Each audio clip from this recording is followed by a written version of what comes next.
Hello.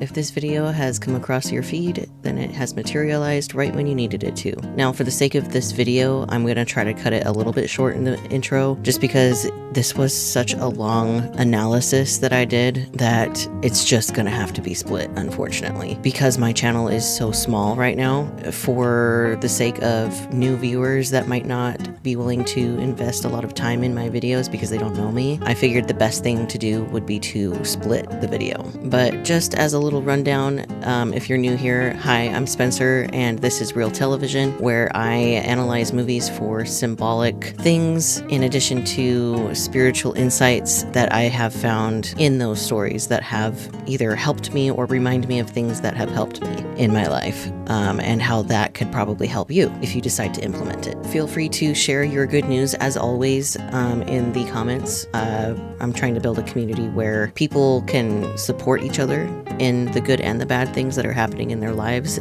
because we all have a piece of the puzzle, and this movie actually fits that perfectly as far as what I've gathered from the storyline. Now, this movie I hadn't seen in so long. It's been quite a number of years since I've seen it, so it was a little bit of a treat for me to watch it again, because specifically the stairs scene where she's kind of like slowly kind of going down the stairs one foot at a time, kind of moving step by step, and then it just breaks and then she freaks out and runs and hits the freaking wall. It's so funny to me every time. But with that being said, I'm gonna just go straight into it. I'm gonna put a disclaimer real quick.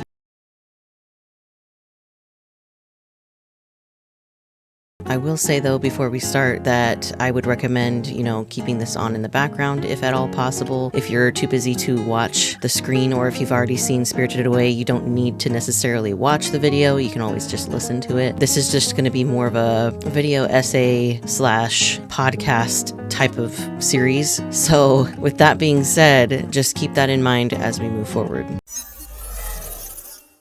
It's funny how life works, isn't it? The word dramaturgy came about all the way back in the Greek era of time. It comes from the Greek words drama, which means action or deed, and ergon, which is work or activity, to mean, quote, the work of drama, unquote, or, quote, the craft of staging a play, unquote. That's one big thing to think about when it comes to stories. Stories allow you to literally act out an action or deed and work out what is happening from a safe distance. So you remove yourself from the story so that you can see what's happening from a bigger perspective, because at that point you are viewing it from the bigger picture of that world. That's why I think stories can teach us so much about ourselves and the world around us. This whole time in my videos, that's what I've been trying to tell you, that stories are gateways to understanding. Stories are how we grow. That's why even modern films like Jurassic World Rebirth, for example, still have lessons hidden beneath the surface. Back when I saw Jurassic World Rebirth, it wasn't just a scary and fun story about dinosaurs. It was about realizing that creativity is king, because creativity is the way to enlightenment. There's even a scene where on one of the walls there's a sign that says just that.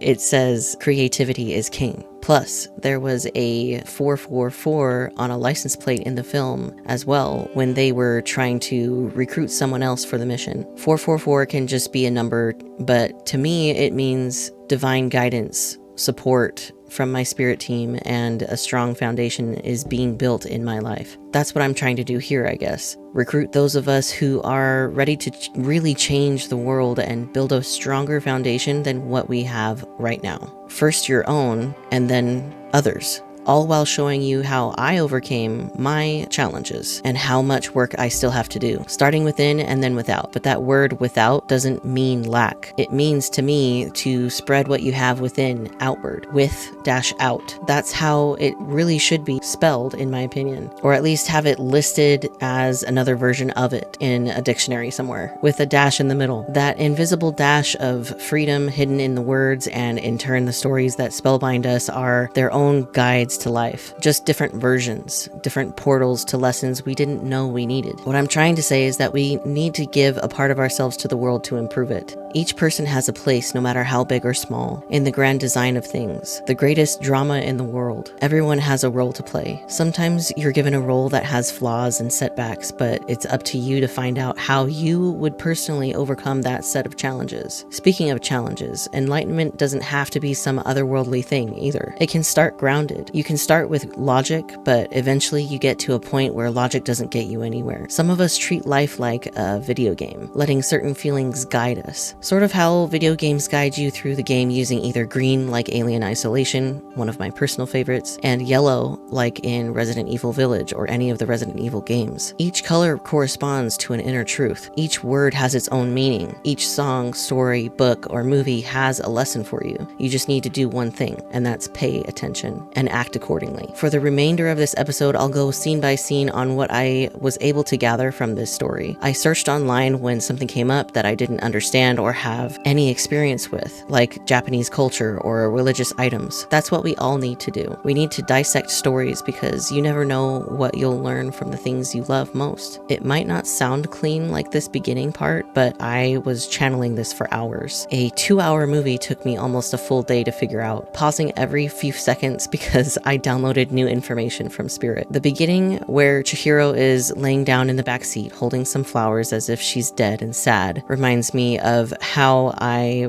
was as a teenager, as many others might relate. I was an angry teen. I was also a depressed teen. There wasn't a lot of control I felt I had over my life. I suspected as I watched that Chihiro might feel the same way in that moment, albeit a bit on the dramatic side considering it was just a physical move that she was going through. I cut her some slack though, since she's a 10-year-old character in this story. Moving somewhere new when you were just getting used to your old one is life-altering, especially for one so young. Adults have a bunch of tools that work for them, and their foundations are strong for the most part. They've had a whole lifetime so far to build their foundation, learning how to harness their emotions enough that major change goes from scary to exciting, and like her mother says, an adventure, since she was trying to show her why this is a good thing. The other side of the proverbial coin of what she was feeling in that moment. But that also reminds me of the opposite of what happens nowadays. A lot of us have gone our whole lives not realizing that we don't have to do everything ourselves. There are people out there willing to help. You just haven't found your tribe yet, your found family. You don't have to be LGBTQIA+ like myself to have a found family either, for those of you who have that association built in, of course.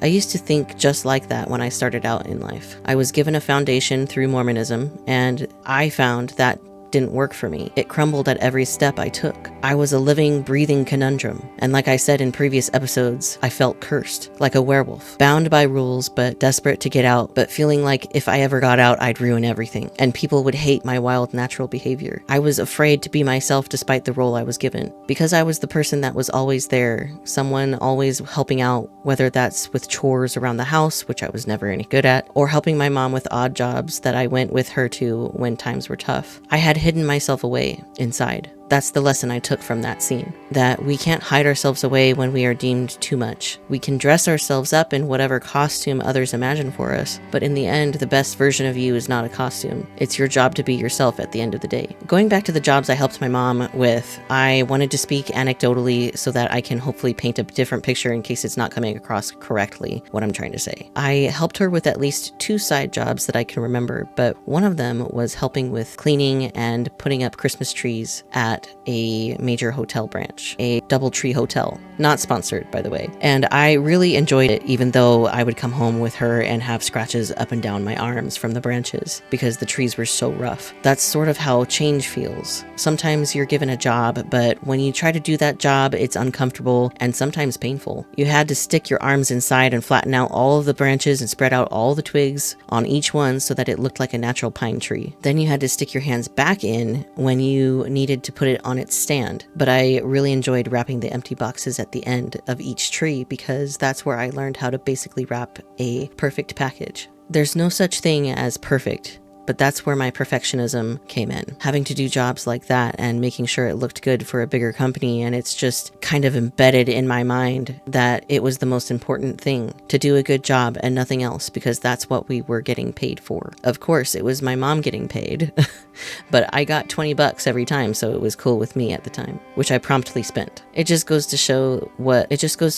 that lesson was for me in that moment, that I was learning the ropes of life, learning that in order to go far in life, you had to work really hard to get to where you need to be. But looking back, those presents were like the promises that we are given every day when we go to work for someone else. Empty and fake. Not all jobs, I'm sure, but it's been proven over and over again in my life. We are breadcrumbed with things and are expected to just take what we're given. Much like that scene, Chihiro being forced to deal with the move. It's even worse when we are made to move through life without help, alone and afraid. Change can be terrifying, especially when you have no one else to talk to about your problems or those changes that may or may not be happening. And a lot of the times, if people aren't comfortable with someone, they'll just hold it in until they either explode or implode. It's either external and people lash out with anger, or they implode and go into a depressive state. And I've experienced both, unfortunately, as I'm sure many people have. But for me, as a teenager, I felt very uncomfortable, as you probably have seen in my other videos. And like I said before, if you haven't seen those, it's not necessary, but I would recommend going back and watching those just for the context about what I personally went through when it comes to change and not feeling like I had anybody to talk to for my problems. It may help someone else, and that's all I want at the end of the day. This is how I'm doing my part. I'm providing as much of myself as I can to the world, and by doing so, changing it in my own small way. In Chihiro's mind, the way she's shaping her world is by her attitude about change. It's already negative, and so with that, it's already setting her reality up to be viewed from a perspective of negativity, and that everything is against her. It shows up in what she notices first. The fact that she realizes her flowers are dying, for example. The pink makes me think of the symbolism in those flowers, because pink typically represents the heart chakra if you're into the spiritual side of things, but it also shows in color symbolism when it comes to design work, like graphic design. Pink usually means femininity, but if we look deeper, it can mean universal love, romance, nurturing, compassion, innocence, in addition to femininity, at least in Western culture. Interestingly enough, though, in Japanese culture, pink is traditionally associated with both masculinity and mourning, particularly in the context of young warriors who die in battle, in particular samurai warriors back when they were still around. Each item that the samurai warrior had contained meaning. The katana, representing the samurai's soul, skill, and duty, could also represent truth and the willingness to find it, to cut through any illusion using your mind, finding the truth that speaks to your soul using your skills and a sense of purpose. The kabuto helmet, representing authority and identity, can represent wearing yourself proudly and always having yourself as the main ingredient to anything you do or say, but not without mercy. And their samurai armor that symbolizes strength, protection, and the samurai's pride in their status and dedication to their ideals could also mean that you have to have the strength to be yourself. You have to stand proud for what you personally believe in. That means action, just like how Chihiro is doing it, but in the opposite way. To me, what I see in that scene is a young warrior already giving up the fight to be herself, already giving up when things get tough or when things are out of her control. But she is working from an imbalanced place. Since pink is typically associated with masculinity and death in Japanese culture, correct me if I'm wrong, because Google can be wrong sometimes, she is acting from her divine masculine in that moment. But her divine feminine, her inner strength, is imbalanced. She hasn't done the inner work yet. Because of this, her feelings are beginning to dull, that protection measure that our brains do in difficult circumstances. In difficult circumstances, or feelings arise. It numbs us, so when change becomes too heavy, it causes us to retreat emotionally, sometimes in a way that isn't helpful. We just haven't been taught a way that works for us individually. So with this scene, even just with this change of moving to a new city because of her parents, it's affecting her. She doesn't view it as something that could be anything positive or have anything positive come from it. So it's killing her empathy and curiosity about life, and therefore she's not viewing life as beautiful and ever-changing on a subliminal level. She's starting to unconsciously dull herself, not express herself. Her mom keeps telling her to be quiet and stop complaining, and yet by doing that, it's subconsciously telling her that she's being too much. Granted, I'm not a parent, but this is a story, and so I'm interpreting it as best I can. When her mother says, quote, "I told you not to smother them like that. We'll put them in water when we get to our new home," unquote. It's also her saying that Chihiro shouldn't get too attached to anything because nothing is permanent, even if it seems like it is. That, I've learned, is a Buddhist belief. I'm sure it pops up in other religions in other ways, but it is a universal truth that life is always changing, and you can't always be prepared for change. Otherwise, we wouldn't all have our individual trauma that we have now, in big and small ways. There would be nothing to heal from. There's always a moment-to-moment change, whether that's through your emotions, whether you're literally walking from one place of your house to the other, or if you're going from inside to outside, or if you're getting your nails done or your hair done, whatever it is. If you're working out, you're changing your muscle structure. In this case, when you move house, you're literally changing where you stay, where you live, where you eat, and where you sleep all at once. And so that's a really big change for anyone. Changes to what makes you feel safe, let alone having a child go through that. That feels like everything is falling apart for them.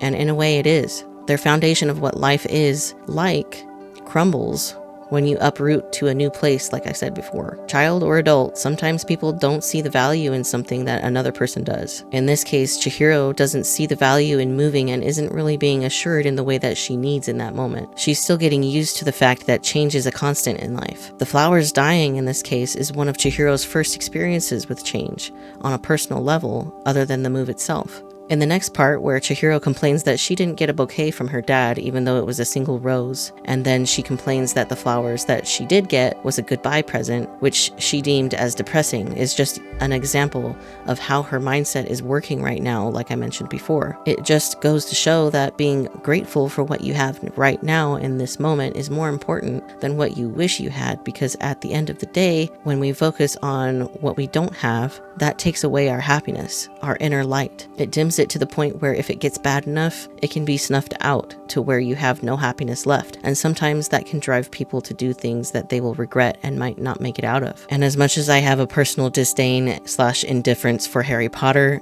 an example of this is in Harry Potter and the Prisoner of Azkaban, the Dementors. So you can see how easy that spiral is to ascend or descend depending on our perspective about life. You just have to reframe it, reposition it, and you'll see things in a different light entirely.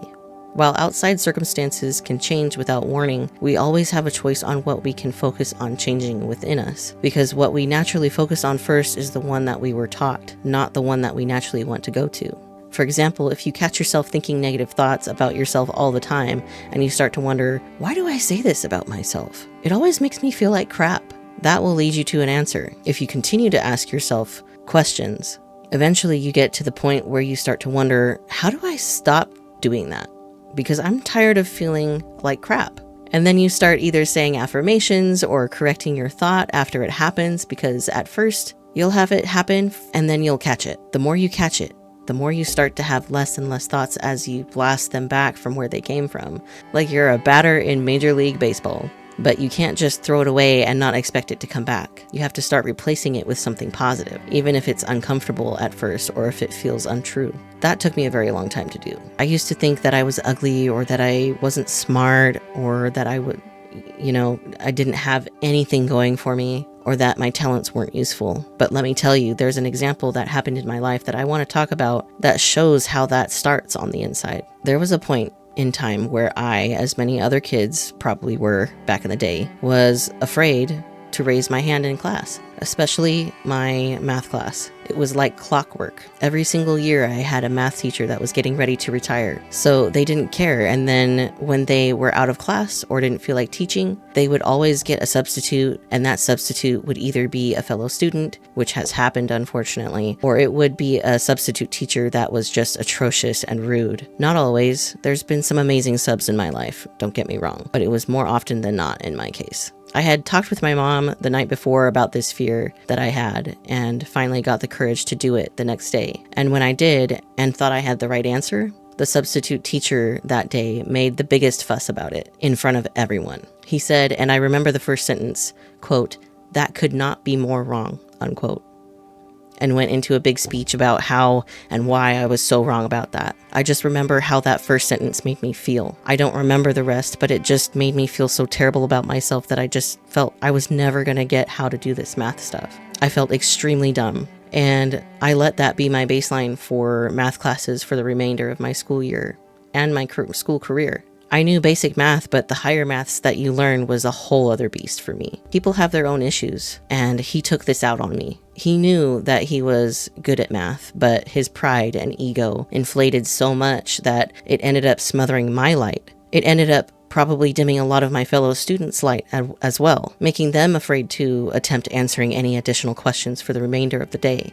We have to be careful about what and how we say things. Words have power. Words combined with actions, depending on the intent, can have power over you or lift you up, bless or curse, embolden or control. Words act like real-life magic, spells that you cast on people. With that being said, you counter that by filling your own cup, shielding your light. You put more faith in your abilities and finding better tools at your disposal, other fonts of knowledge. For example, using that analogy, I took summer school classes so that I could get a better grade in math, and I would get straight A's every single time. It was only during the school year that I failed or was close to failing. Riddle me that. But it goes to show that when you're around the right people with the right conditions, you thrive. My point with my story is that just because we're not good at something doesn't mean that we're not good at anything. And we have to reprogram our mind so that we can make ourselves realize that we don't have to be good at everything.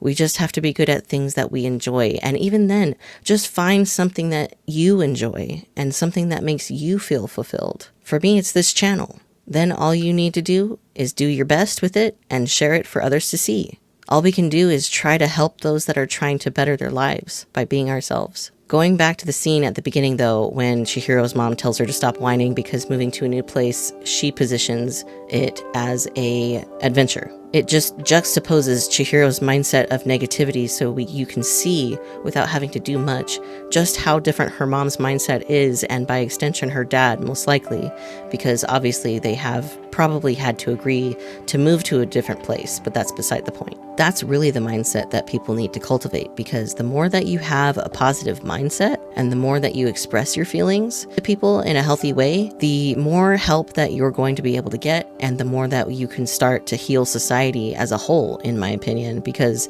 it all starts individually before it goes external. And when it goes external, it affects other people. For example, if you're negative, like I said with my personal story with the math teacher, if that substitute teacher took the time to do any introspection and heal the way that he thinks about children who are learning and how he should be careful choosing his words better so that he doesn't affect some child who is already going through a lot, at least in my case I was. But as far as children in general go, they are already going through a lot. Their body is changing, their mind is changing and growing. There's so much change happening on a DNA level that the least that this man could have done was to learn and grow and be a better person and treat children kinder, because then he would realize his influence that he holds as a substitute teacher or a teacher in general. You as the listener might agree with what I just said, and you might also be upset about this story of mine. But again, change is hard and it can be scary too. I don't hold anything against him personally because he has his own issues and he has his own people that caused him to act that way and integrate those behavior patterns. That's why there's all of this negative and positive in life. There's all of this yin and yang energy going around because there's never going to be one side or the other. There's never going to be a perfect world because that would be imbalanced. There would be no way to learn from things. So all we can do is try to find a way that we can improve society through understanding. Understanding as much as we possibly can so that we can find a way to thrive together. Maybe if people start looking at stories as visual lessons rather than just stories, the world would actually start being a better place, one word at a time. And honestly, I feel like a lot of people who share stories, whether that's written or visual, they set out to share something because they enjoy it and they want to share it with people to get admiration, yes, but sometimes it's as simple as hoping to help someone with that story. I think that's why there's so many self-help books and different religions and whatnot, because at some point or another, these things started because somebody wanted to help somebody else, and then somebody else took control and made it their version of it, but without the heart and soul. And so when we look at stories, we can use those as basically training guides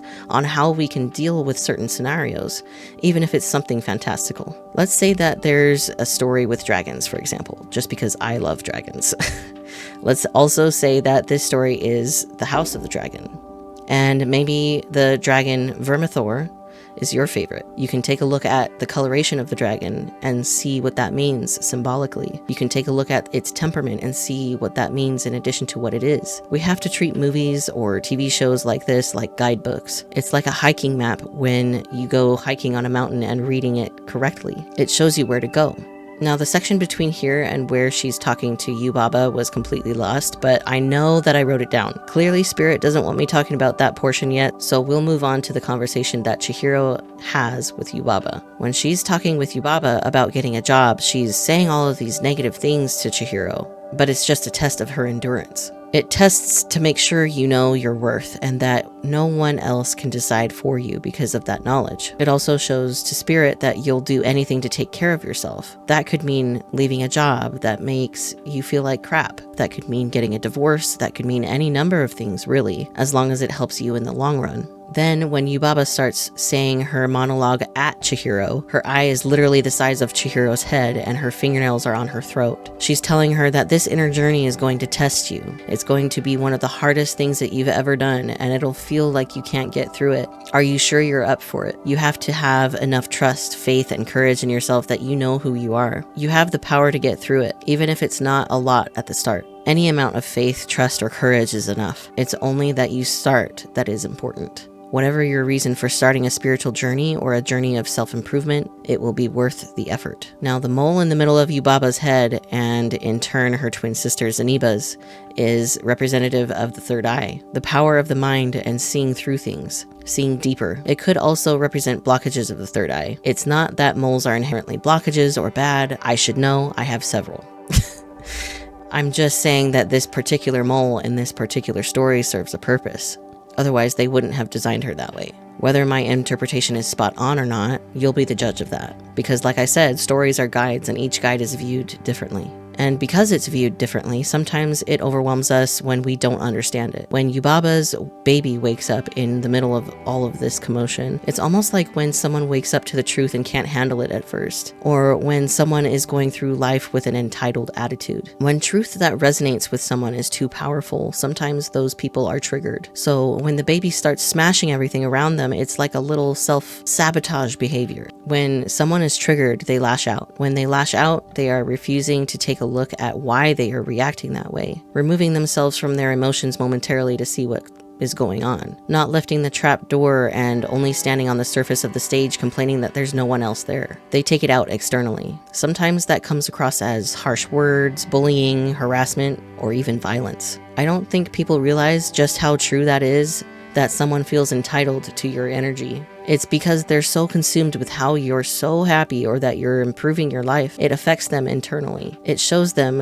what they are not currently doing. They literally get triggered by you being you. It just shows how much experience you have versus how much they have on a spiritual level if you think about it in video game terms. I will say that spirituality is not a hierarchy. It's literally just like a video game. There are different levels. There's more experience and less experience. No leaderboards, no competition necessarily, unless that is your perspective. It all boils down to what you think life is about and how you view it. That's why I feel like a lot of people love video games, because it's a fun way in the mundane to experience different scenarios through story, but it's interactive rather than just something you listen to or watch. It's just yet another form of creativity, which allows us to interpret it in the way that's helpful for us and what level we're on. Now, going back to the baby, another layer to this is Yubaba herself. She's coddling the baby, and that's like our parents or the people around us coddling us and telling us, oh, it's okay to act a certain way because you're perfect the way you are, without being completely transparent about when behaviors start to grow in a negative way. If that is left unchecked in one person,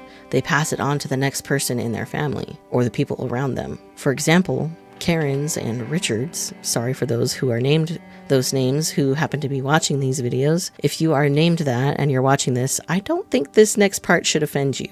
Just a heads up. With those people who act entitled and get themselves plastered on the internet because of their behavior, how do you think they got that way? Who in their life let that go on and let it get so out of control that by the time they wanted to address it, they couldn't because they were either afraid to challenge them or couldn't see it themselves? That unchecked entitlement has been passed down from people who were never able to heal that part of themselves. The entitlement of needing control over everything and how they get upset when they don't have control over someone or something ruining their life. And I say ruining, quote unquote. Why people like that get bothered over small things like skateboards on sidewalks or teens walking somewhere or whatever is something they have to figure out themselves. All we can do as the people being targeted is remove ourselves from the equation and try to point things out to them as kindly as possible. Easier said than done, I know. Sometimes all you can do is remove yourself as best you can from the situation. Speaking of complaining, the next scene, Yubaba complains after telling Chihiro not to complain. And it's funny to me. She says, quote, "I can't believe that I took that oath to give anyone a job who asks for it," unquote. She's a guardian of the threshold, like Hecate or Anubis or all of these deities in charge of crossroads and new beginnings and all of that, those archetypes. It's basically just her being a guardian of the spirit world in that particular moment. It's a hard job, but she has to be the way she is in order to make sure that person is ready for the task. If you aren't, you might get stuck, just like Haku or other humans that may have gotten stuck there. Although you wouldn't be stuck in the spirit world, obviously, if you're doing the work in the real world.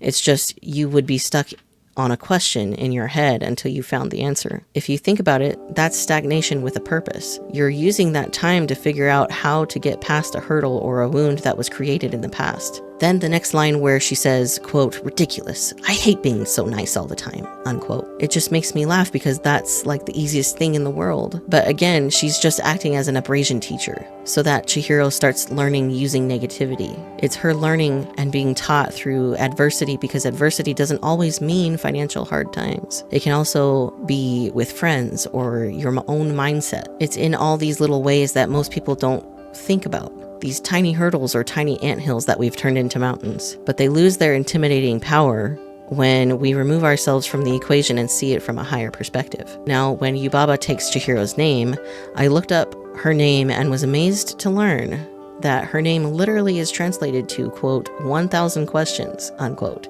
or, quote, 1,000 fields/expanse, unquote.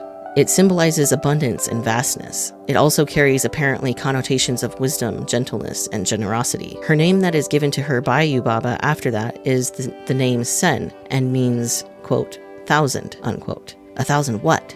That's why people forget their name in this world. That spirit world is sort of a spiritual boot camp. You have to remember why you're doing it in the first place, questioning everything. If you don't, you stagnate or reverse course, losing progress. Her original name also means scale and longevity, but when we have those but don't question anything, we become trapped. We become stagnant. That's why I feel a lot of people feel trapped today. Trapped in a job, trapped in a marriage or a relationship, or trapped in their circumstances in general. But they don't know why, or they end up blaming it on circumstances like a terrible boss or not making enough money, which is definitely things that are very hard and can definitely exacerbate it. But what I'm trying to say is this: when you go your whole life without asking the right questions, you don't get anywhere worthwhile, in my opinion. By being trapped and allowing other people to define your worth like Yubaba does with Chihiro by stealing her name, that's how it starts. You start valuing other people's opinion of you and you start believing what they're saying, and it becomes a part of you and you forget who you are on the inside.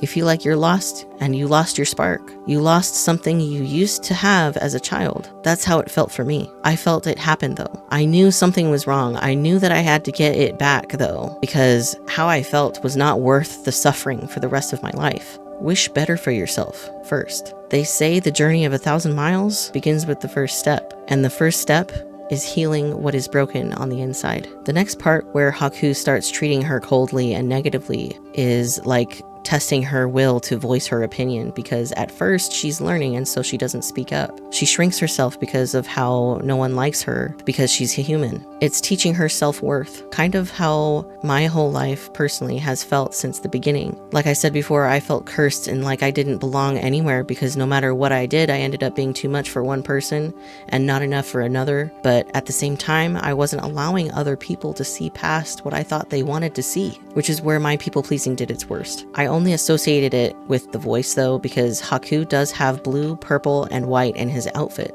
She's following his guidance. So again, that's white for purity and spirit, blue for your throat chakra or voicing your opinion. Purple is like that ascended color or enlightenment, and green hair, even in dragon form, for healing and growth. That's why they call him Master Haku. Now, with that said, Chihiro is rightly confused, but knows she has to continue on this spiritual journey, so she follows Lin. And as Lin is guiding her to her room, and no one else is around, she turns around suddenly and says, quote, "You're such a dope, I was really worried," unquote, with like the biggest smile on her face.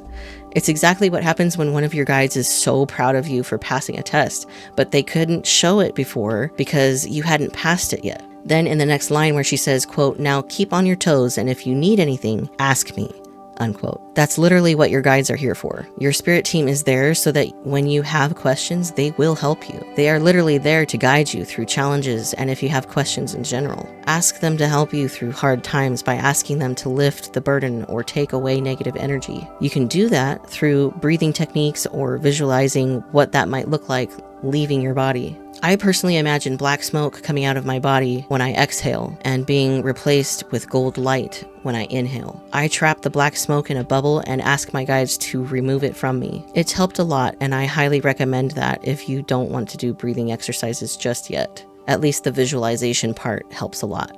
After that little conversation, and after Lin helps her get new clothes for that role that she's now gotten from Yubaba, Chihiro has ascended so much already compared to where she was at the beginning, being afraid to even pick up coal to throw in a fire, to now trusting those around her on some level, even though it's scary, and having stayed and demanded something for the first time in her life, she's ascended so much that she doesn't feel good. That's what happens when we ascend by a large amount, when we learn how to be ourselves, to find balance and justice for ourselves. Sometimes that leaves us woozy, and other times it literally makes us feel sick. So Lin saying, quote, "A little food and some sleep and you'll be fine," unquote, is exactly what you need when that happens. When you have a massive download, or you integrate something from your past, or when you channel just like I did for this video, you become tired and you start to get a headache if you do it too long and haven't done that before. It makes sense to me that she's exhausted and doesn't feel good at this point in the film, in addition to her being a 10-year-old child. That's normal. Then when she starts to trust Lin blindly and starts asking about Haku, Lin immediately starts in on the next lesson saying, quote, "Don't trust him because he works for Yubaba," unquote. Lin is teaching her that she has to trust her own intuition. You can't base it off of what other people think or say, and is leading by example in that moment.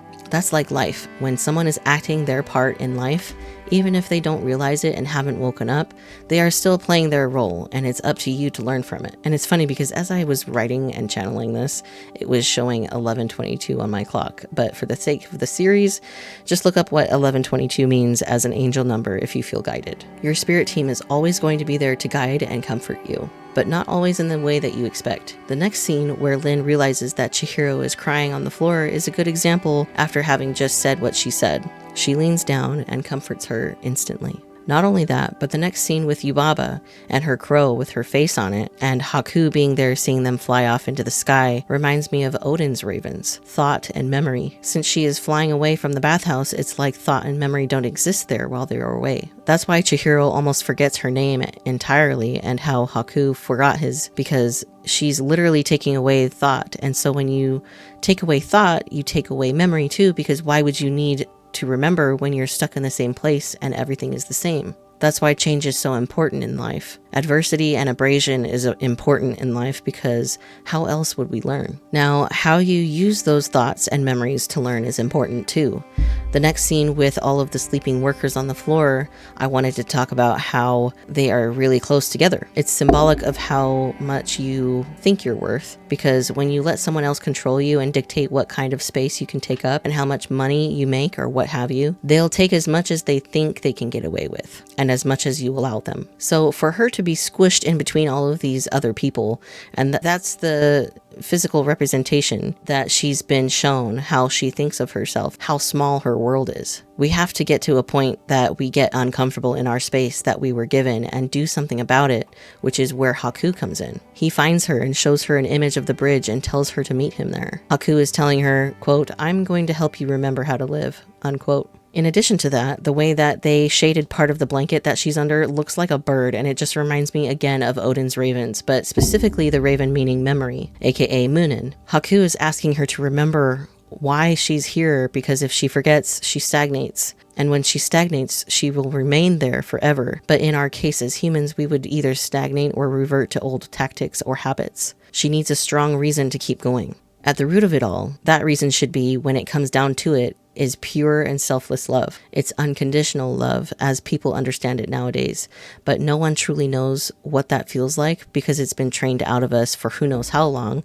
and only some people experience that on rare occasions. What if we could make that something that happens more often for more people? I personally think that we as humans just haven't figured out a way to do just that. It's not that someone actually trained us necessarily, although that could be the case if someone is doing this on a higher level. But I feel like the odds of that, in my opinion, is probably slim. But I'm not ruling it out either, because I don't know everything. What I'm trying to say is that when we love from a place in our hearts that shows compassion and empathy, that empathy takes us farther than we realize in life, because that makes people feel seen.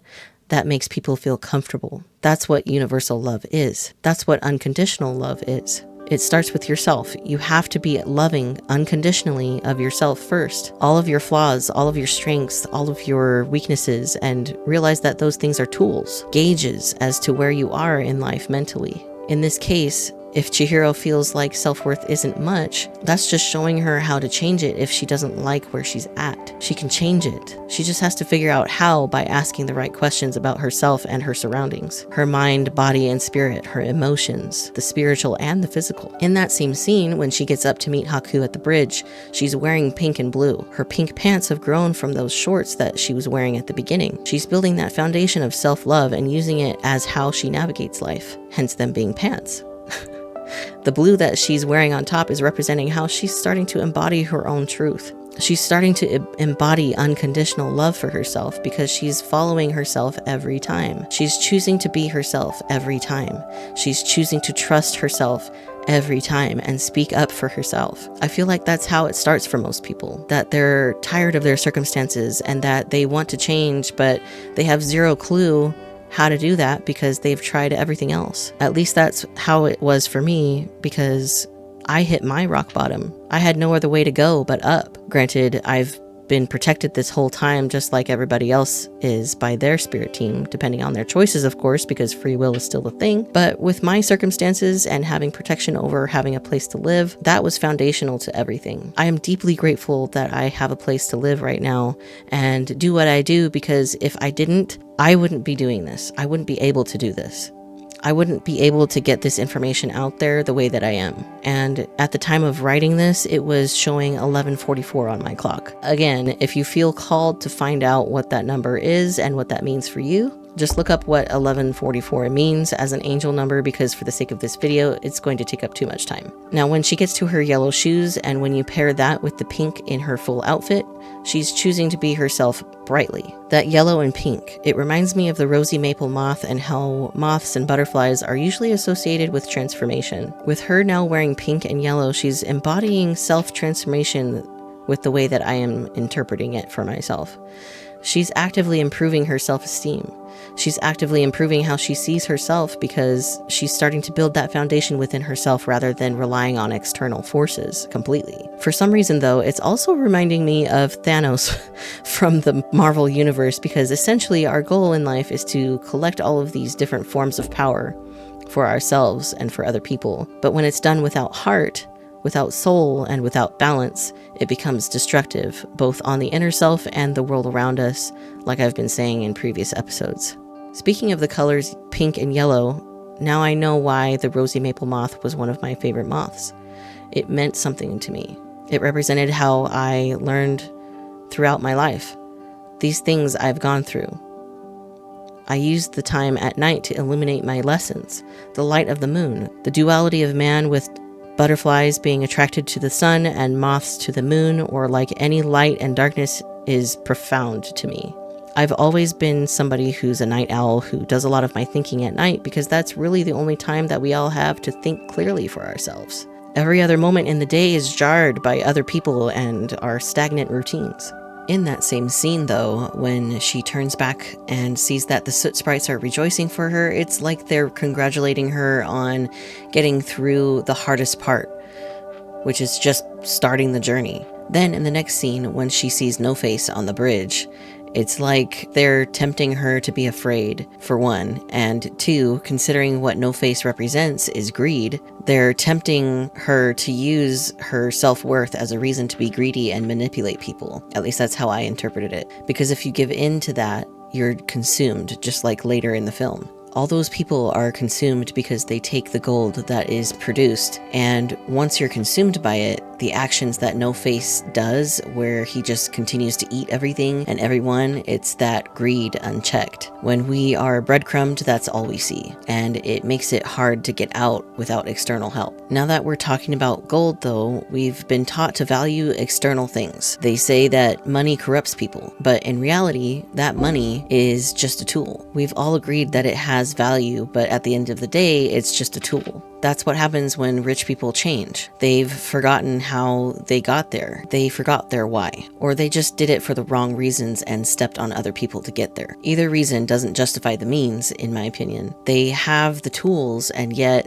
they keep all the tools for themselves. Money doesn't corrupt. The heart, if already corrupted, makes the person show it on the outside when the right tools present themselves. That's how I believe we get to the point where we have billionaires, because at some point we've let it slide by essentially saying, oh, it's okay to make money if you exploit people, or oh, it's okay to make money if you don't pay your workers enough because there's more for me, none for you. I'm worth more than you. That's literally the core of what they're saying. They are only viewing things from their perspective, never taking the time to view things in another way. Money has been distorted by upbringing, culture, and spiritual conditioning. Tools like money help you get to where you want to go. You have to realize what your true passion is and put the tool to the test, because when you find your passion, you never have to work a day in your life, right? So for example, let's say you love painting and that's what your true passion is. That's what truly makes you happy. And maybe your dream is to be in a gallery one day. You have to put your money into things that will help further that dream. And so when you have the right art lessons, when you have enough money to buy your spot in a studio or whatever, and when you get your name out there, that's when abundance starts to flow in, because it only takes one important person or one person that knows someone else to essentially become famous. I'm not saying everyone can be famous or wants to be famous, because it really isn't for everyone, but you can become famous in your field, or become well known in your field, or be well known for your deeds. It just depends on what you want and what makes you happy. But you have to have the right people around you first. By Chihiro following her heart, she follows her intuition. She trusts herself enough to go meet Haku at the bridge. In the end, that's how she gets out of stagnation and back to her own world. When she meets up with him, Haku starts walking her through the garden of flowers. Those flowers are symbolic of how your inner world starts to flourish when you take that first step to do the inner work. Haku is just showing her how far she's come already, and so that she can see where she could have ended up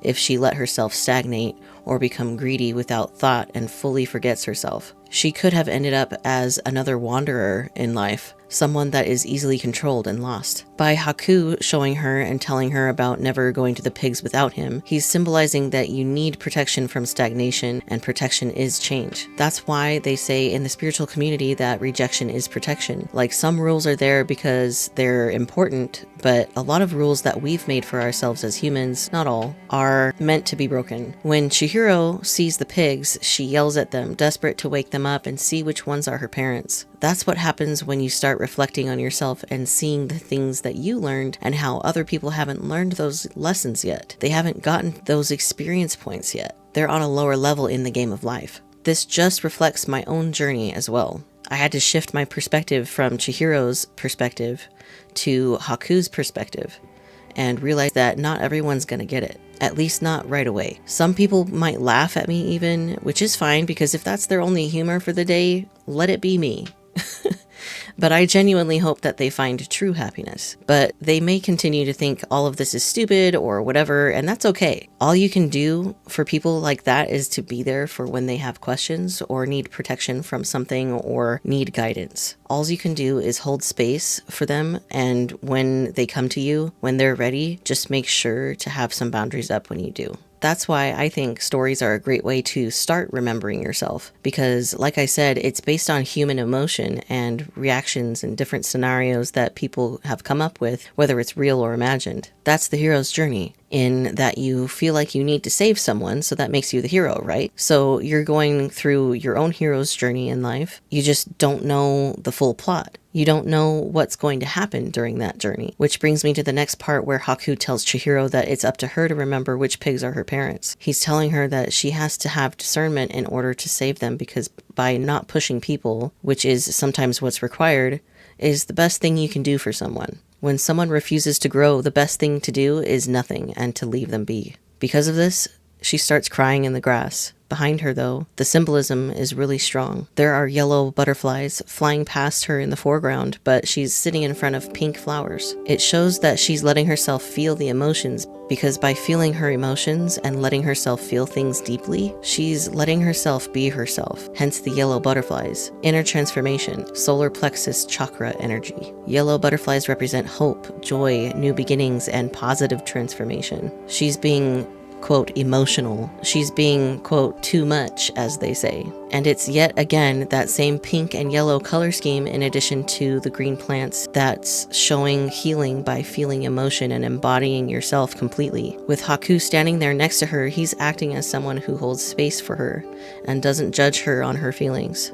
He just sits there for her and offers comfort. After that, when Haku gives her old clothes back, it's similar to when you've finally awoken and you have to kind of play your part in the world still, while everything in the spiritual starts to pull in things into the physical. It has to get sorted out there first before it can appear here. That's how it feels for me right now. I'm going through life still playing my role, but knowing that something better is coming. I can feel it. I've been feeling it for about a month now. I haven't given up. You have to have that perseverance to stay the course. Granted, it might be a little bit outside my comfort zone, but hey, I'm okay with that.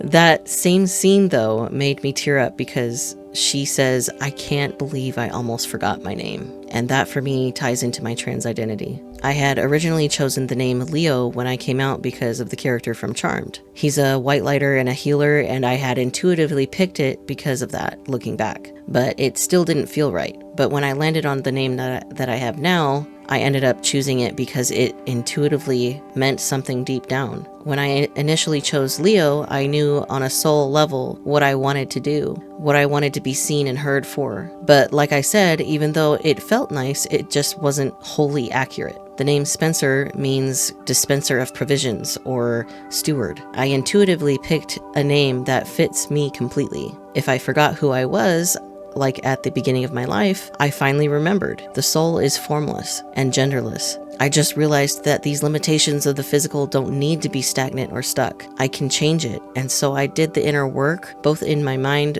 my body, and my spirit.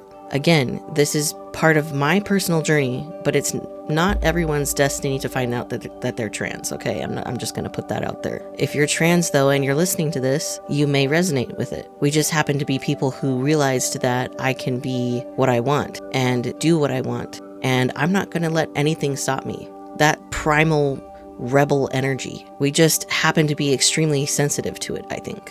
At least that's my theory. But back to the point. Even my old name used to mean something for me, and it still ties in with who I am and who I ended up becoming. I'm not going to say what my old name used to be, but it does have something to do with writing, coincidentally. And I'm using that writing to eloquently illustrate something important, my own perspective, and it might be a perspective that will help someone out there. So that was part 1 of the Spirited Away analysis. Keep your eye out for part 2 that should be coming up here in a little bit. I'm still editing it as of publishing this video, so keep an eye out for it in that regard. And hopefully this helped you in some way, maybe even awakened something in you. Hopefully that is the goal, is to spark inspiration in people and use the stories that they love to heal, like I said at the beginning of this video. So let me know down in the comments if this has helped you in some way. You don't have to go into detail unless you're comfortable with that in as far as how it helped you.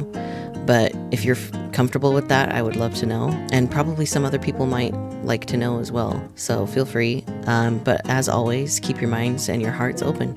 Peace.